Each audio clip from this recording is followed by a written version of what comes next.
आमच्या बागेचं आयुष्य कमी होत नाही, आमची 30-30 वर्ष बाग टिकते. याचं कारण आम्ही नैसर्गिक शेतीचा अभ्यास करतो, पारंपरिक शेतीचाही अभ्यास केलेला आहे, आम्ही रासायनिक शेतीचाही अभ्यास केलेला आहे. या सगळ्यांचा समन्वय करून आम्ही त्या ठिकाणी प्रॅक्टिकल करतो, म्हणून आमची बाग मरत नाही. आमच्या बागेमध्ये फायटोथेरा आढळणार नाही, आमच्या बागेमध्ये पिवळी झाड पडण्याची क्षमता नाही आहे, आमच्या बागेमध्ये कसल्याही प्रकारचं एखादं झाड बिना फळाचं राहत नाही. याचं कारण आपलं संगोपन. तर इथं सांगू इच्छितो, ज्या पद्धतीने तुम्ही संगोपन करणार त्या पद्धतीने तुमच्या झाडाचे आयुष्य वाढणार.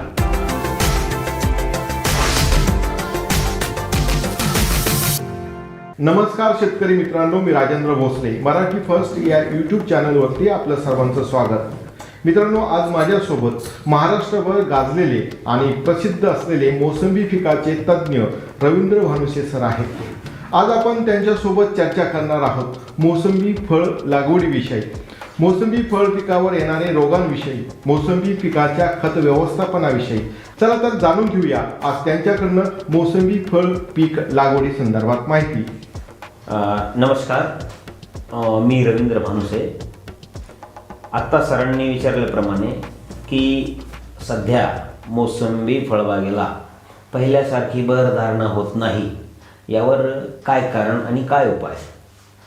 तर सर्वप्रथम तुम्हाला सांगू इच्छितो, मोसंबी ही अतिसंवेदनशील वनस्पती.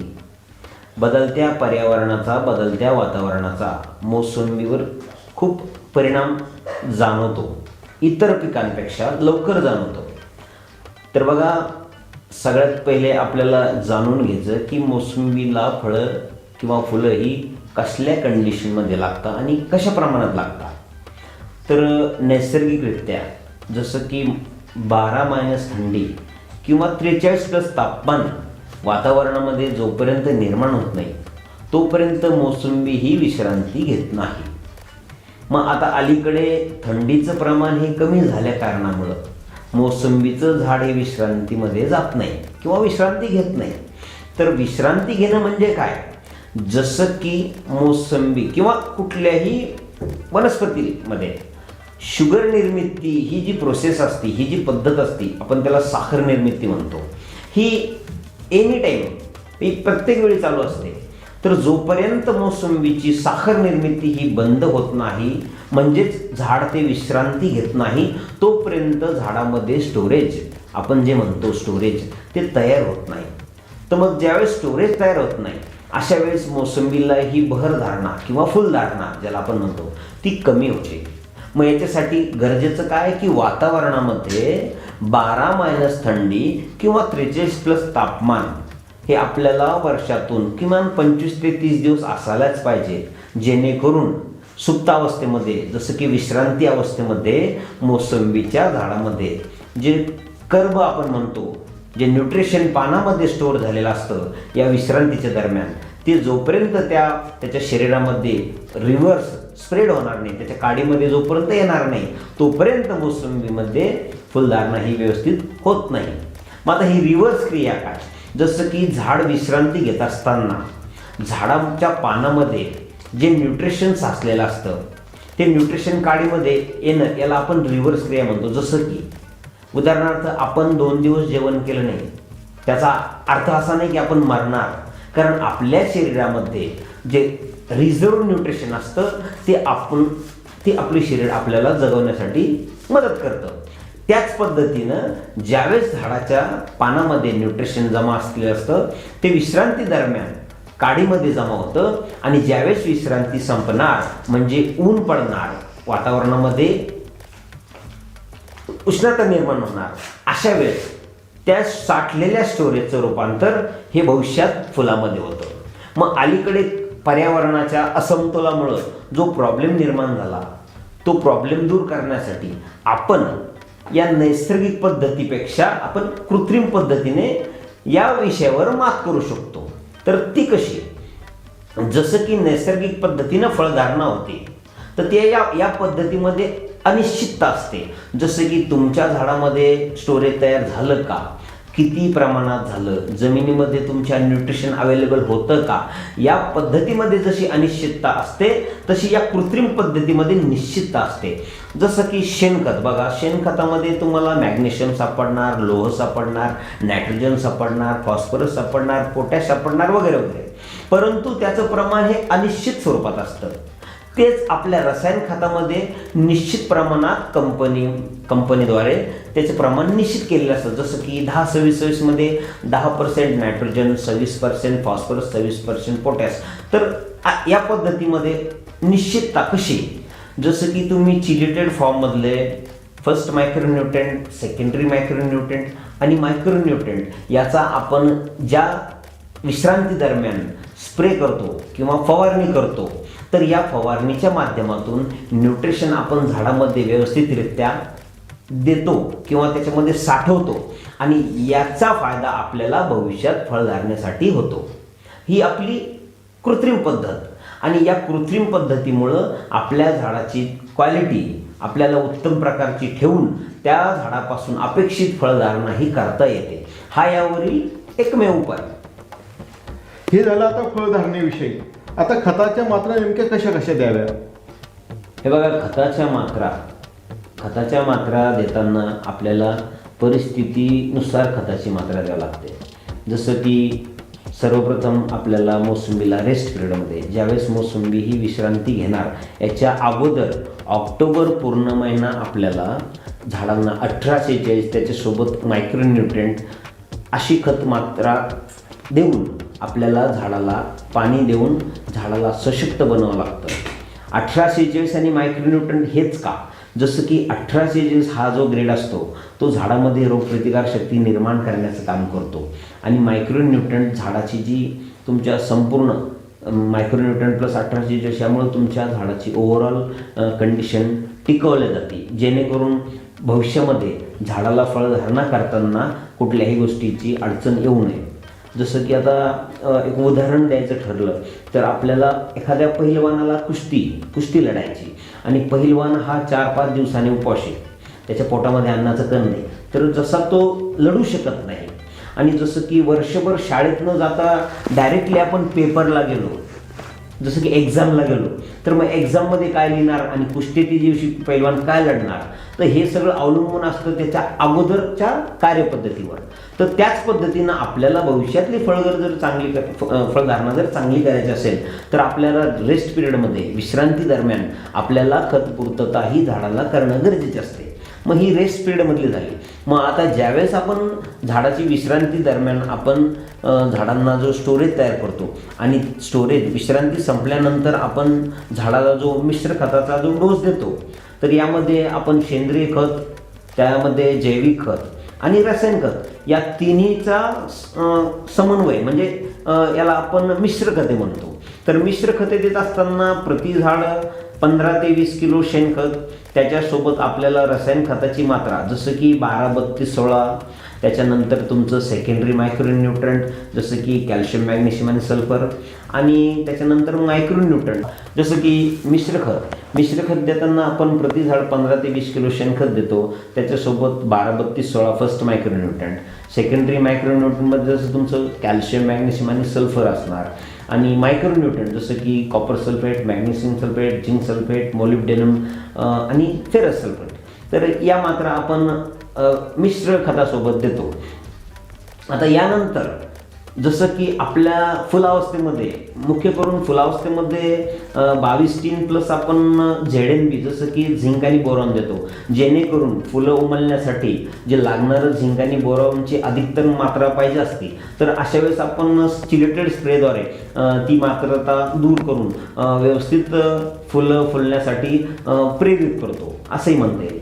आणि याच्यानंतर ज्यावेळेस तुमचे फळं ही शेंगदाण्यासारखे होतील किंवा हरभऱ्यासारखे होतील, अशा वेळेस प्रामुख्याने झाडामध्ये कर्बोदकाची स्पर्धा निर्माण होते आणि तशा वेळेस त्या अवस्थेमधील फळगळ समस्या ही प्रामुख्याने निर्माण होते.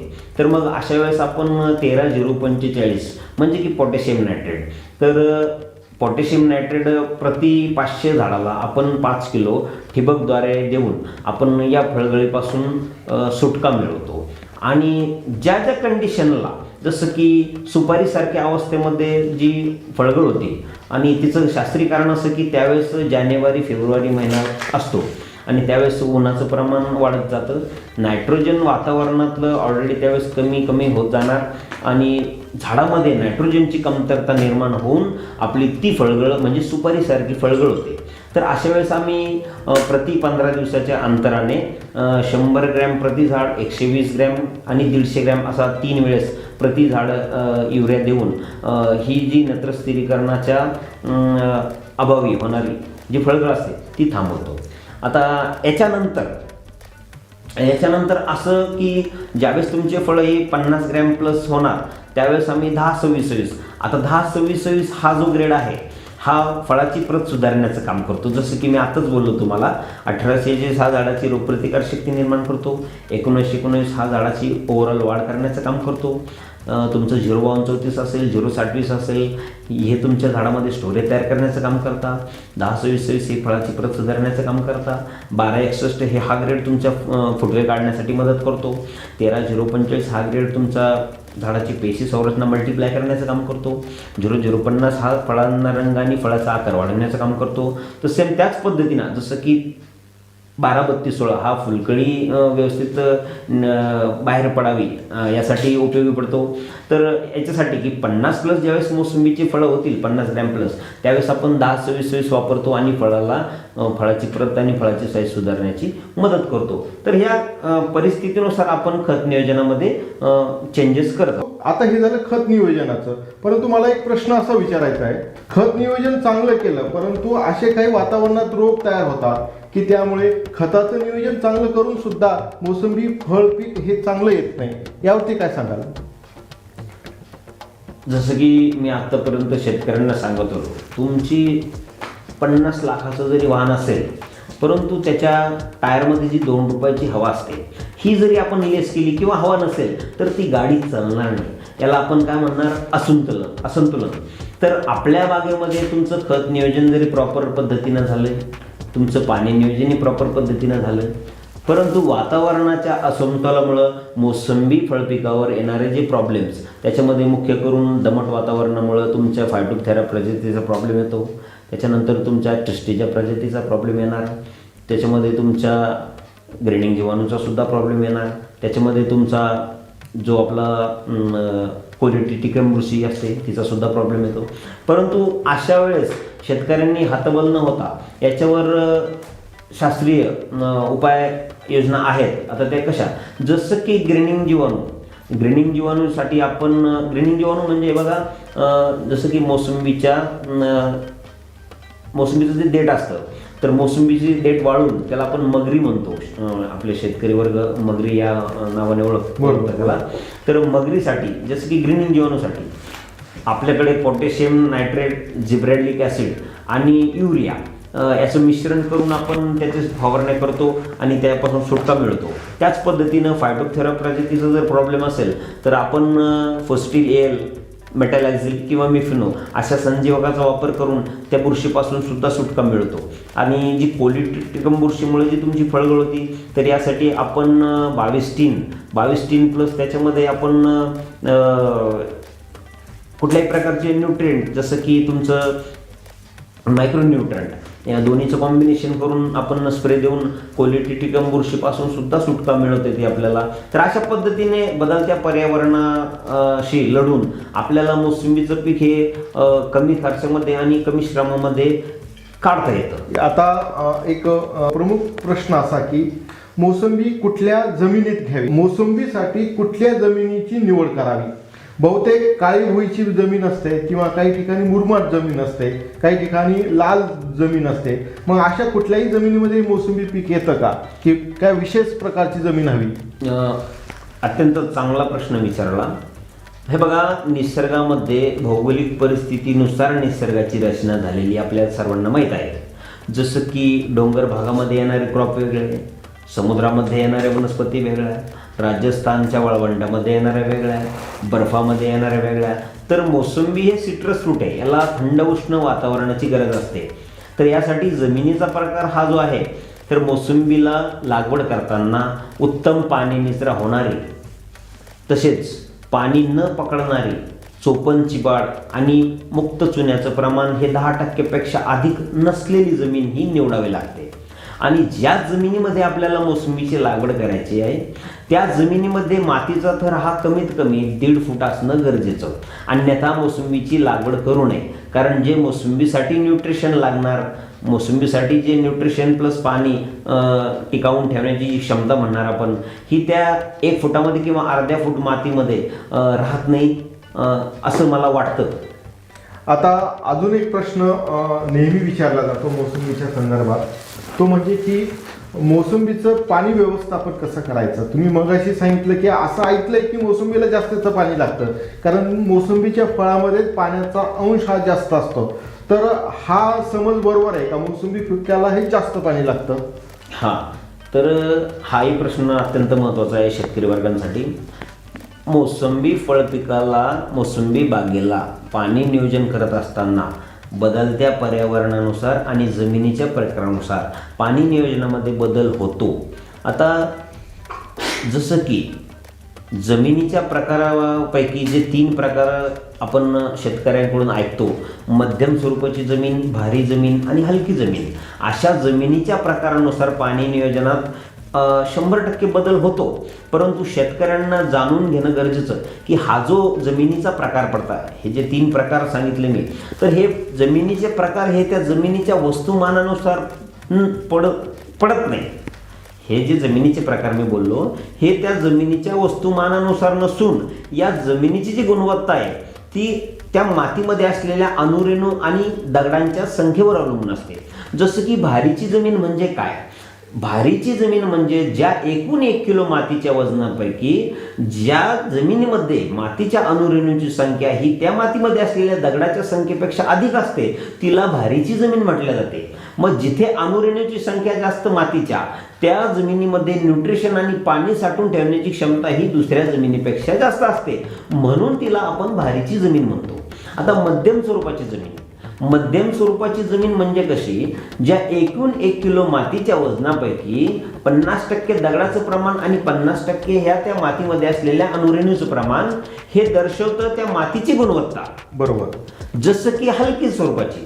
आता हलकी स्वरूपाची जमीन म्हणजे जसं की डोंगर भागामध्ये डोंगराच्या पायथ्याशी असलेली जमीन, आपण तिला हलकी म्हणतो. याचं कारण असं की 1 किलो मातीच्या वजनापैकी, एकूण 1 किलो मातीच्या वजनापैकी त्या मातीमध्ये मातीच्या अणुरेणूच्या संख्येपेक्षा अधिकतम संख्या ही दगडाची असते, म्हणून तिथे पाणी निचरा हा लवकर होतो आणि न्यूट्रिशन साठवण्याची क्षमता त्या जमिनीची कमी असते, म्हणून तिला आपण हलक्या स्वरूपाची म्हणतो. मग अशा जमिनीच्या प्रकारामध्ये आपल्याला पाणी नियोजनात व्यवस्थित पाणी नियोजन करावं लागतं. आता भारीच्या जमिनीमध्ये उन्हाळ्यामध्ये 5 ते 6 दिवसाला पाणी नियोजन करावं लागतं. मध्यम स्वरूपाच्या जमिनीमध्ये उन्हाळ्यामध्ये 3ऱ्या ते 4थ्या दिवशी पाणी नियोजन करावं लागतं. आणि हलकी स्वरूपाची जमीन जिथे पाणी निचरा हा खूप जलद गतीने होतो, अशा जमिनीमध्ये पाणी नियोजन आपल्याला प्रति 2ऱ्या दिवशी करावं लागतं. आता एक की जमिनीच्या प्रकारानुसार रोपांची काही निवड करावी लागते का, किंवा भारीतली जर जमीन असेल तर मग रोप त्या पद्धतीनं लावायचे का, किंवा हलकीतली जमीन असेल तर मग त्यासाठी वेगळे काही रोप उपलब्ध आहे का, किंवा असं की सर्व जमिनीमध्ये एकाच प्रकारचे रोप लावलं तरी चालतं, असा काही प्रकार आहे का? आता हे बघा, रोपांचा प्रकार जो आहे, रोपांमध्ये 2 प्रकार तर ऑलरेडी असतातच, कारण हे ग्राफ्टिंग पद्धतीचे रोप असल्यामुळं याचं खुंट वेगळं असतं आणि जी आपण व्हरायटी म्हणणार व्हरायटी वेगळी असते. जसं की जंबेरी खुंट, अलिमो खुंट आणि रंगपूर खुंट हे प्रामुख्याने खुंटाचे प्रकार. परंतु या खुंटावर आपण जी ग्राफ्टिंग करून जे मोसंबीचं प्लांट म्हणा किंवा मोसंबीचं रोप म्हणा हे जे बनवतो, तर मोसंबीच्या रोपांमध्ये प्रामुख्यानं जसं की न्यूशेलर झालं, सातगोळी झालं, काटोलगोळ झालं, माल्टा झालं, NRC झालं, PPM झालं, किन्नू झाले, अशा खूप साऱ्या व्हरायटीज आहे. परंतु न्यूशेलर ही व्हरायटी अशी की मॅक्सिमम फळधारणा होणे, फळांना शायनिंग असणे, फळांची क्वांटिटी जास्त क्वांटिटीने फळधारणा लागणे आणि दीर्घकाळ झाडावर तग धरून राहण्याची क्षमता त्या न्यूशेलर व्हरायटीमध्ये असल्यामुळं आपण जंबेरी खुंटावर न्यूशेलर हीच लागवड करतो आणि बहुतांश शेतकरी हीच लावतात. आता प्रश्न असा की आम्ही असं ऐकलं की तुमच्याकडे पण तुमच्या भागामध्ये आणि तुमच्याकडे पण मोसंबीचे काही रोपं उपलब्ध असतात. मग शेतकऱ्यांसाठी ते उपलब्ध करून देता का, की तुम्ही सजेस्ट केलेले रोपं शेतकरी लावतात आपल्या शेतामध्ये, तर तुमच्याकडे काय आहे का उपलब्धता रोपांची? हो, मी स्वतः मोसंबी उत्पादक शेतकरी, नर्सरी प्लस कन्सल्टन्सीचा व्यवसाय करत असतो.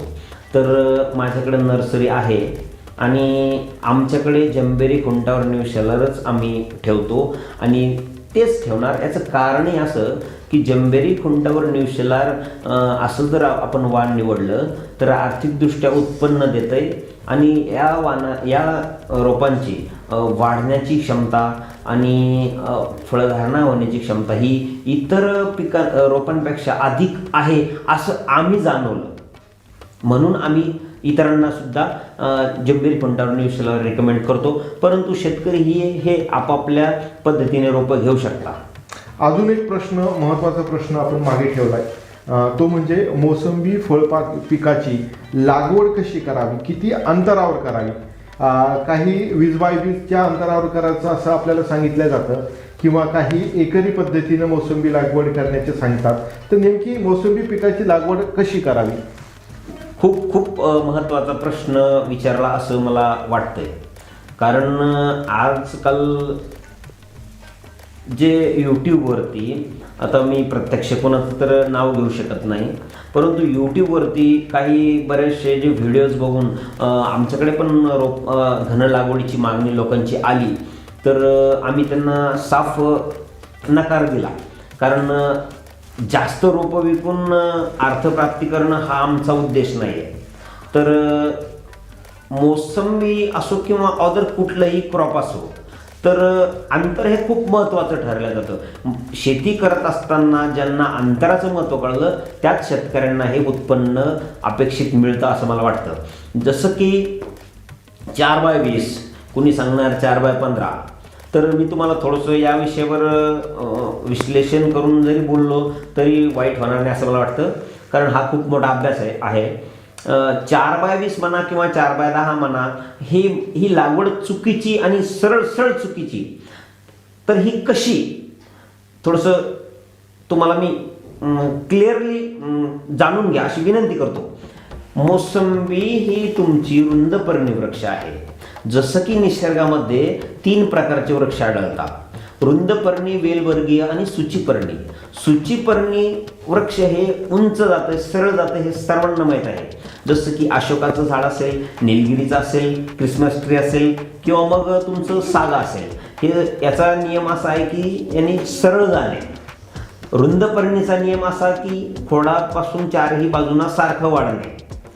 आणि वेलवर्गीयाला म्हटलं जातं की उगम स्रोतापासून एका साईडला त्याला जाण्याची परमिशन असते, त्याला आपण वेलवर्गीय म्हणतो. तर मग मोसंबी ही आपलं रुंदपर्णीय झाड असल्यामुळं आपण हिची लागवड कशी करावी हे तुम्हाला मी सांगणार. जसं की आपण 4x15ची लागवड किंवा 4x20ची लागवड जर केली तर आपले झाड ही खोडापासून 4 बाजूला सारखं जाणार.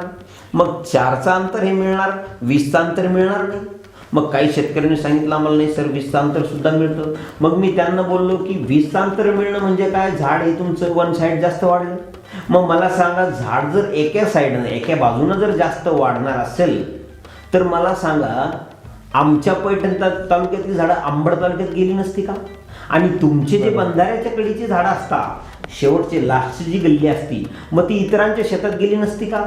कारण इथं काय, निसर्गाचा नियम फॉलो करून झाडाची वाढ होत असते की खोडापासून 4ही बाजूला सारखं जाणे. आणि असं असतं म्हणूनच तुम्हाला सांगतो, 15 ते 20 वर्षाच्या बागेमध्ये अचानक झाड जर एखादं मरण पावलं तर आजूबाजूची झाडं ही ती जागा भरून काढत नाही आणि बंधाऱ्याच्या कडीच्या ज्या गल्ल्या असत्या त्या इतरांच्या शेतात जात नाही. याचं कारण एकमेव हे आहे. म्हणून आम्ही सांगतो की लागवड करताना 4x20 असो किंवा 4x15 असो, ही लागवड अत्यंत चुकीची लागवड आहे.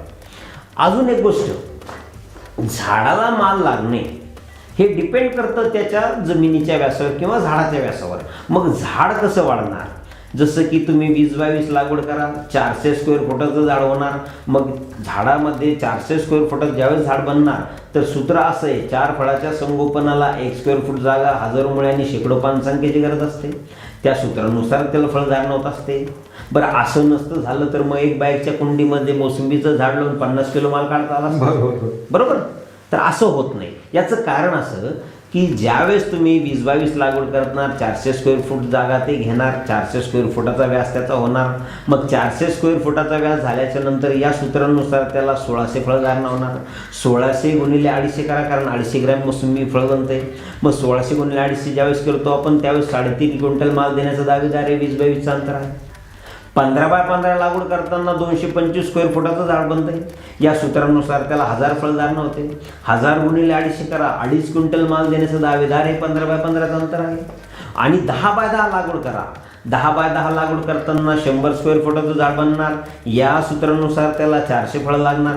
400 गुणिले 250 करा, 1 क्विंटल माल देण्याचं दावेदार आहे. तुमचं 10x10चं अंतर आहे. म्हणजे असं लक्षात आलं की जसं जसं तुम्ही जवळ येणार तसं तसं हे उत्पन्न कमी होत जाणार. मग तुम्ही ज्यावेळेस 4x4 किंवा 4x15 लागवड करताल तर उत्पन्न कसं येईल तुम्हाला? मग लोक सांगतात, नाही साहेब आम्ही झाड संख्या वाढवली, आमच्या 1 एकरमध्ये 500 झाड लागले, आमची फळधारणा वाढणार, आमचं उत्पन्न वाढणार. मग मी त्यांना सांगू इच्छितो, माझ्या 10 गुंठे क्षेत्रामध्ये 1 लाख रोपाची निर्मिती मी केली. मग तिथे फळधारणा करू का मी? कारण 1 लाख रोपं असणं, 1 लाख मोसंबीचं झाड असणारा शेतकरी महाराष्ट्रात निर्माण होईल मी. परंतु असं नसतं. ज्यावेळेस तुमचं झाडामध्ये योग्य अंतर ठेवलं जाईल, त्याला योग्य पद्धतीने जमिनीतून न्यूट्रिशन मिळेल, त्या पद्धतीने त्याला उत्पन्न निघेल. अन्यथा त्याला उत्पन्न निघत नाही. आता एक शेवटचा प्रश्न, मोसंबी फळबागाचं एकंदर आयुष्य काय असतं किंवा किती वर्षामध्ये मोसंबी फळबाग सुरू होते? हाही अत्यंत महत्त्वाचा प्रश्न विचारला असं मला वाटतं. हे बघा, आपल्या समाजामध्ये किंवा आपल्या शेतकरी वर्गामध्ये एक चुकीची संकल्पना जी कार्यरत आहे सध्या, ती म्हणजे कशी, लोकांचं सांगणार न्यूज चॅनलचं आयुष्य 15 वर्ष, रंगपूर खुंट घेतलं तर 20 वर्ष होणार, आमका घेतलं तर असं होणार. असं नसतं. मी तुम्हाला थोडंसं स्पष्टीकरण देऊ इच्छितो. शेतकरी असो किंवा कुठलाही माणूस असो, त्यांनी पाळलेली मांजर मरणार, त्यांनी पाळलेला कुत्रा मरणार, त्यांनी पाळलेली गाय मरणार किंवा ती गाय वेलताना डॉक्टर लागणार. कारण तुमच्या सानिध्यात असणारे, जसं की तुमच्या कोंबड्या, जे की पांढऱ्या कोंबड्या म्हणतो आपण, हायब्रिड कोंबड्या, त्याही मरणार. मला सांगा, निसर्गाच्या सानिध्यात असलेले पशुपक्षी कधी मेलेले आढळले का तुम्हाला? निसर्गाच्या सानिध्यात असलेला कुठलाही प्राणी घ्या, त्याचं आयुष्य हे मॅक्सिमम वयोवृद्ध होऊन मरण्याचाच अधिकार निसर्गाने त्याला दिलेला आहे. तुम्ही स्वतः बिमार पडणार, तुमची गाय बिमार पडणार, तुमची कोंबडी बिमार पडणार, तुमची मांजर बिमार पडणार, तुम्ही पाळलेला पोपटही बिमार पडणार. कारण ते तुमच्या सानिध्यात आहे. तुम्ही त्यांना न्यूट्रिशन व्यवस्थित देत नाही, तुम्ही त्यांचं संगोपन व्यवस्थित करत नाही, म्हणून ते प्रॉब्लेम येतात. जसं की आता बरेचसे शेतकरी बागेमध्ये ट्रॅक्टर वापरणार, त्याच्या मुळ्या तोडणार, पाण्याचा आवासवा वापर करणार, न्यूट्रिशन व्यवस्थित देणार नाही, शेणखत व्यवस्थित देणार नाही. मग अशा वेळेस बागेचं आयुष्य तर कमीच होणार ना. आमच्या बागेचं आयुष्य कमी होत नाही, आमची 30-30 वर्ष बाग टिकते. याचं कारण आम्ही नैसर्गिक शेतीचा अभ्यास करतो, पारंपरिक शेतीचाही अभ्यास केलेला आहे, आम्ही रासायनिक शेतीचाही अभ्यास केलेला आहे. या सगळ्यांचा समन्वय करून आम्ही त्या ठिकाणी प्रॅक्टिकल करतो, म्हणून आमची बाग मरत नाही. आमच्या बागेमध्ये फायटोथेरा आढळणार नाही, आमच्या बागेमध्ये पिवळे झाड पडण्याची क्षमता नाही आहे, आमच्या बागेमध्ये कसल्याही प्रकारचं एखादं झाड बिना फळाचं राहत नाही. याचं कारण आपलं संगोपन. तर इथं सांगू इच्छितो, ज्या पद्धतीने तुम्ही संगोपन करणार त्या पद्धतीने तुमच्या झाडाचे आयुष्य वाढणार. अजून एक महत्त्वाचा प्रश्न असा की एरवी तणनाशकाचा वापर ह्या मोसंबी बागेमध्ये केला जातो. अनेकदा असं सांगितलं जातं की तणनाशकाचा वापर केल्याने मोसंबी बाग खराब होते किंवा जमिनीचा पोत खराब होतो. यात कितपत सत्य आहे? सर्व शेतकऱ्यांच्या मनामध्ये तणनाशकाविषयी खूप चुकीची संकल्पना सध्या बघायला मिळत आहे. मी ग्लायफोसेट संदर्भात बोलणार, मी तुमचं ॲमिनोसाल्ट संदर्भात नाही बोलणार, तुमच्या 2,4-D संदर्भात नाही बोलणार, तुमच्या जे ॲट्राझिन त्या संदर्भातही नाही बोलणार. मी फक्त मोसंबीमध्ये वापर करण्यात येणारं जे ग्लायफोसेट, मग ते ग्लायफोसेट 41% असेल, ग्लायफोसेट 54% असेल किंवा ग्लायफोसेट 71% असेल. मी या ग्लायफोसेट तणनाशकाविषयी बोलणार आणि शेतकऱ्यांसाठी खूप महत्त्वाचा प्रश्न आहे असं मला वाटतं. कारण हे बघा, शेतकऱ्यांच्या तणनाशकामुळं आपली जमीन खराब होते किंवा आपल्या मुख्य पिकावर त्याचा दुष्परिणाम होतो. या ज्या संकल्पना आहे तर ह्या सरळ सरळ चुकीच्या संकल्पना आहे असं मी ठाम सांगणार आणि त्याचं कारणही देणार. मला सर्वप्रथम शेतकऱ्यांशी हा प्रश्न विचारासा वाटतो की ज्यावेळेस तुम्ही तणनाशक वापरता तर ज्यावेळेस तुम्ही तणनाशक वापरता त्यावेळेस कंपनी सांगते गढूळ पाणी वापरू नका. मग आता मला सांगा, गढूळ पाणी न वापरण्याचं मुख्य कारण काय? मग शेतकरी बोलतो की सर ते गढूळ पाण्यामध्ये निष्क्रिय बनतं, काम करत नाही. मग मी शेतकऱ्यांना विचारतो, गढूळ पाणी होणे म्हणजे हवेनं होणे किंवा मातीनं होणे? ते बोलता नाही सर, गढूळ पाणी हे मातीमुळे होतं. म्हटलं जर गढूळ पाण्यात जर औषध हे न्यूट्रल होते, काम करत नाही, मग मातीतही अति गढूळ आहे ना. मग मातीमध्ये पडल्यानंतर ते काम करत नाही. मग लोकाला विश्वास नाही, तरी पण मी शेतकऱ्यांना सांगितलं तुम्ही एक्सपेरिमेंट करा, प्रयोग करा. 1x1 ची कुंडी घ्या किंवा तुमच्या घरच्या तुळशी वृंदावनामध्ये 100 ml तणनाशक टाका. तुळस मरणार नाही आणि तिथे तुम्ही कसल्याही प्रकारचं बियाणं लावा, बियाणं सुद्धा व्यवस्थित जर्मिनेशन होऊन त्याची उगवण होणार. मग हा आम्ही स्वतः केलेला प्रयोग. जसं की तुमच्या जमिनीमध्ये तणनाशकाचा अंतर्प्रवाह झाला आणि जर तिथं बॅक्टेरिया मेले असते, बॅक्टेरिया नष्ट झाले असते, तिथं जर कसल्याही प्रकारचं गवत उगालं नसतं, पीक उगालं नसतं, तर जमीन नापीक झाली असं सिद्ध झालं असतं. मग जेव्हापासून तणनाशकाचा वापर वाढला, गवताची संख्याही वाढली. मग जर गवताची संख्या वाढली याचा अर्थ असा झाला तुमच्या जमिनीचा पोत सुधारला, कारण गवतसुद्धा पीकच आहे. बरेचशा लोकांना सांगू इच्छितो मी, ते गवत येणे म्हणजे काय? जमीन सुपीक होणे. मग गवत पीक आहे ना, ते विकत नाही म्हणून तुम्ही त्याला गवत म्हणता. सोयाबीन, तूर, मूग विकली नसती तर तुम्ही त्याला सुद्धा गवत म्हटले असते, बांधावर ठेवलं नसतं, शेतात कुठं उगू दिलं नसतं. मग सर्वप्रथम हे सेट करा माइंडमध्ये की जे विकतंय ते पीक आहे आणि जे विकत नाही ते पीक नाही असं म्हणू नका. गवत सुद्धा पीक आहे, त्याचा आर्थिकदृष्ट्या तुम्हाला उपयोग होत नाही म्हणून तुम्ही त्याला पीक नाही असं म्हणू शकत नाही. तर जमिनीमध्ये तणनाशकाचा वापर करा. तुमच्या बागेमध्ये जर स्वच्छता असेल, गवताची संख्या जर कमी असेल तर कमतरता ही न्यूट्रिशनची मोसंबीला भासणार नाही. आणि गवतामुळं जी सॉईल इम्प्रूव्ह होती, तणनाशकामुळं जी जमिनीमध्ये इम्प्रूव्हनेस येणार, सॉईल इम्प्रूव्ह होणार. तर ही कशी?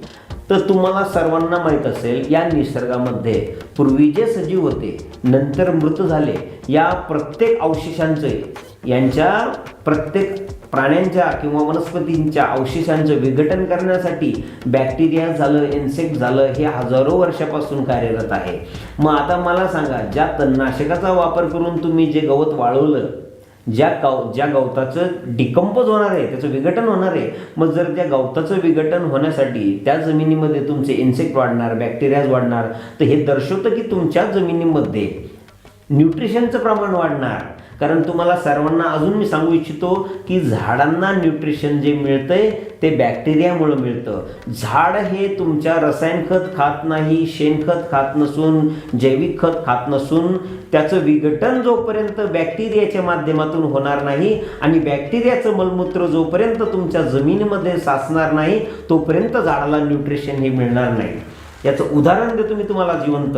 जसं की निसर्गामध्ये सजीवांच्या 2 प्रजाती आढळतात, प्राणी आणि वनस्पती. आता मला सांगा, प्राण्यांना जगण्यासाठी, प्राण्यांच्या उदरनिर्वाहासाठी प्राण्यांना पलायन करावं लागतं, स्ट्रगल करावं लागतं, त्यावेळेस त्यांना अन्न मिळतं. जसं की बघा, वाघ असेल, वाघाला बसल्या जागेवर शिकार तर करता येणार नाही, किंवा बकरी, हरण त्याच्या जवळ येणार नाही, म्हणणार नाही मला खा. मग वाघाला स्ट्रगल करून जर शिकार करावं लागत असेल, जंगलातल्या पशुपक्ष्यांना जर स्ट्रगल करून फळं वगैरे खाता येत असेल आणि सगळ्या प्राण्यांना स्ट्रगल केल्याशिवाय जर अन्न मिळत नसेल, तर मग तुम्ही विचार करा, कुठल्या निसर्गामधली वनस्पती पलायन करते? कुठली वनस्पती अमेरिकेची दुबईला गेली किंवा महाराष्ट्रातली पंजाबला गेली? मग वनस्पतीची जर हालचाल होत नसेल, प्राण्याला जर हालचाल केल्याशिवाय अन्न मिळत नसेल आणि वनस्पती जर हालचाल करत नसेल, मग वनस्पतीला अन्न कोण पुरवतं? हा सर्वात महत्त्वाचा प्रश्न इथे निर्माण होतो. तर वनस्पतीला अन्न मिळण्यासाठी निसर्गाने तिची तरतूद जागेवर बसून केलेली आहे. म्हणजे ती कशी? वनस्पतीला अन्न मिळण्याची तरतूद ही जागेवर दिली, ती दिली बॅक्टेरियाच्या माध्यमातून. ज्या जमिनीमध्ये बॅक्टेरियाची मात्रा जास्त, त्या जमिनीमध्ये उत्तम प्रकारचं पीक येतं. हे आपण आतापर्यंत हिरोशिमा नागासाकी या जपानच्या ज्या 2 प्रमुख शहरावर अमेरिकेने महायुद्धामध्ये स्फोट केले, जिथं प्रेत जाळलेली भाजलेली जागा असते, जिथं कारखान्याचं दूषित पाणी गेलेलं असतं, जिथं तुमचं मुक्त चुना म्हणजे कॅल्शियमचं प्रमाण अशा मातीमध्ये, जिथं गेरू असतो लाल माती जिला आपण रेड ऑक्साईड म्हणतो, अशा मातीमध्ये कसल्याही प्रकारचं बियाणं उगत नाही. याचं कारण त्या मातीमध्ये बॅक्टेरियाचं अस्तित्व नसतं. त्या मातीला आपण मृत माती म्हणतो. आपली माती ही जिवंत असते, हिचं कारण हिच्यामध्ये बॅक्टेरियाचं प्रमाण जास्त असतं. तर बॅक्टेरिया असणं हे दर्शवतं आपल्या उत्पन्न कसं निघणार, आपल्याला किती प्रमाणात उत्पन्न निघणार. म्हणून आपण तणनाशकाचा वापर करून जी सॉइल इम्प्रूव्ह करणार, याच्यामधून आपल्याला बॅक्टेरियाची निर्मिती होणार आणि आपली जमीन ही इम्प्रूव्ह होणार. आता एक मला सांगा की तणनाशकाचा अतिवापर केल्याने जमिनीचा पोत खराब होणार नाही का? हे बघा, माझ्या पद्धतीने अतिरेक तर कुठल्या गोष्टीचा होऊच नाही. आता कंपनी ज्यावेळेस तुम्हाला तणनाशकाचा वापर करण्यासाठी त्याच्यावर निर्देश दिलेला असतो की प्रति लिटरला किती ml वापरणे, काय वापरणे वगैरे वगैरे. तर आतापर्यंत हाय डोस म्हणून 150 ml 20 लिटरला कंपनी सांगते. परंतु आपल्या गवताचा प्रकार बघून किंवा गवताची अवस्था बघून आपण तणनाशकाच्या मात्रेमध्ये बदल करतो. जसं की छोटं गवत असेल तर आपण 50 ml 60 ml 20 लिटरच्या पंपाला वापरून तणनाशकचा स्प्रे करतो. तर अशा पद्धतीने जर आपण काम केलं तर आपल्या शेतीसाठीही चांगलं आणि आपल्या मुख्य पिकासाठीही चांगलं असतं. या प्रमाणाविषयी मी जर तुम्हाला सांगायचं ठरलं तर मला तुम्हाला सांगतो, आपलं जे शासन आहे किंवा आपलं जे तंत्रज्ञान आहे, आपल्या जमिनीवर किंवा आपल्या शेतीवर होणारे जे विपरीत परिणाम यांना ज्यावेळेस जाणवता किंवा जाणवले, अशा वेळेस यांनी आपल्या भारत सरकारने बऱ्याचशा गोष्टी या बॅन केल्या. जसं की तुमच्या थायमेटमध्ये असलेला फोरेट नावाचा जो घटक आहे, तर हा फ्रेंड फंगसला पण मारण्याचं काम करत होता आणि एनिमी फंगसला पण मारून आपल्या जमिनीची जी गुणवत्ता आहे ती खराब करण्याचं काम करत होता. म्हणून फोरेट नावाचा जो घटक आहे तो बंद केला. त्याच्यानंतर तुमचं जे डायकोफॉल किंवा फेंडाल असेल, यालाही शासनाने बॅन केलं. आणि त्याच्यानंतर जे मोनोक्रोटोफॉस, जसं की मोनोक्रोटोफॉसमुळं तुमची जी जेनेटिक प्रॉब्लेम्स क्रिएट होण्याची जी शाश्वती होती, यामुळं मोनोक्रोटोफॉसला सुद्धा बंदी शासनाने घातलेली आहे. आणि त्याच्यावर सरळ लिहिलेलं पण असतं की शाक सब्जी एवं फलो सब्जियों पे इस्तेमाल न करें, असं लिहिलेलं असून आपण थोडंसं शेतकऱ्यांनी सुद्धा जागृत होणं गरजेचं आहे. कारण आपण त्याच्यावर लेबलवर लक्ष दिलं पाहिजे, त्याच्या मात्रेवर लक्ष दिलं पाहिजे. आपण या सर्व गोष्टीपासून आपण आपली शेती आणि आपलं जे पीक आहे याचं संवर्धन करू शकतो. जसं की ग्रीन लेबल असणार आपलं दर्शवतं की औषधाचं प्रमाण हे कशा स्वरूपात आहे. जसं की लाल जे पॉयझन असणार ते अतिघातक, हिरवं त्याच्यापेक्षा थोडंसं कमी घातक, निळं त्याच्यापेक्षाही कमी आणि व्हाईट त्याच्यापेक्षा कमी. तर या अशा छोट्या छोट्या गोष्टी असेल तर आपण स्वतःहून समजून घेण्याचाही प्रयत्न केला पाहिजे. त्याच्या मात्रतेवर सुद्धा लक्ष दिलं पाहिजे. ओव्हरडोस करू नये, रसायन खतसुद्धा जास्त वापरू नये. परंतु वापरणं तर आपल्याला वापरल्याशिवाय तर आपल्याला पर्याय नाही, परंतु मात्रतेवर लक्ष देणं खूप गरजेचं असं मी समजतो. निश्चित खूपच सुंदर मोसंबी पिकाविषयीची तुम्ही माहिती दिली आणि ही माहिती महाराष्ट्राच्या घराघरामध्ये प्रत्येक शेतकऱ्यांपर्यंत पोहोचली पाहिजे. शेतकरी मित्रांनो, आपल्याला मोसंबी पिकाविषयी आपल्या काही समस्या असेल, काही प्रश्न असेल तर खाली कॉमेंट बॉक्समध्ये लिहायला विसरू नका. खाली कॉमेंट बॉक्समध्ये सरांचा नंबरसुद्धा दिलेला आहे. आपल्या काही समस्या असेल तर तुम्ही सरांना डायरेक्ट फोन करून सुद्धा विचारू शकता. या व्हिडिओमध्ये एवढेच. पुन्हा भेटूया आपण नवा विषय घेऊन. धन्यवाद.